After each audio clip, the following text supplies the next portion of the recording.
Alors il lui dit, parce que tu n'as pas obéi à la voix de l'Éternel, voici, quand tu m'auras quitté, le lion te frappera. Et quand il l'eut quitté, le lion le rencontra et le frappa.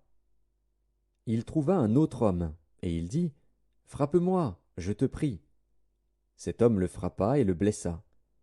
Le prophète alla se placer sur le chemin du roi, et il se déguisa avec un bandeau sur les yeux. Lorsque le roi passa, il cria vers lui, et dit, ton serviteur était au milieu du combat, et voici, un homme s'approche et m'amène un homme, en disant, garde cet homme. S'il vient à manquer, ta vie répondra de sa vie, ou tu payeras un talent d'argent. Et pendant que ton serviteur agissait çà et là, l'homme a disparu. Le roi d'Israël lui dit, c'est là ton jugement, tu l'as prononcé toi-même. Aussitôt le prophète ôta le bandeau de dessus ses yeux, et le roi d'Israël le reconnut pour l'un des prophètes. Il dit alors au roi, ainsi parle l'Éternel. Parce que tu as laissé échapper de tes mains l'homme que j'avais dévoué par interdit, ta vie répondra de sa vie, et ton peuple de son peuple. Le roi d'Israël s'en alla chez lui, triste et irrité, et il arriva à Samarie. 1 Roi, chapitre 21. Après ces choses, voici ce qui arriva. Naboth, de Jizréel, avait une vigne à Jizréel, à côté du palais d'Akab, roi de Samarie. Et Akab parla ainsi à Naboth. Cède-moi ta vigne, pour que j'en fasse un jardin potager, car elle est tout près de ma maison.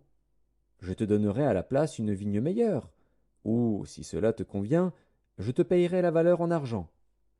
Mais Naboth répondit à Akab, que l'Éternel me garde de te donner l'héritage de mes pères. Akab rentra dans sa maison, triste et irrité, à cause de cette parole que lui avait dite Naboth de Jizréel. Je ne te donnerai pas l'héritage de mes pères. Et il se coucha sur son lit, détourna le visage, et ne mangea rien. Jézabel, sa femme, vint auprès de lui et lui dit, pourquoi as-tu l'esprit triste et ne manges-tu point? Il lui répondit, j'ai parlé à Naboth de Jizréel, et je lui ai dit, cède-moi ta vigne pour de l'argent, ou si tu veux, je te donnerai une autre vigne à la place.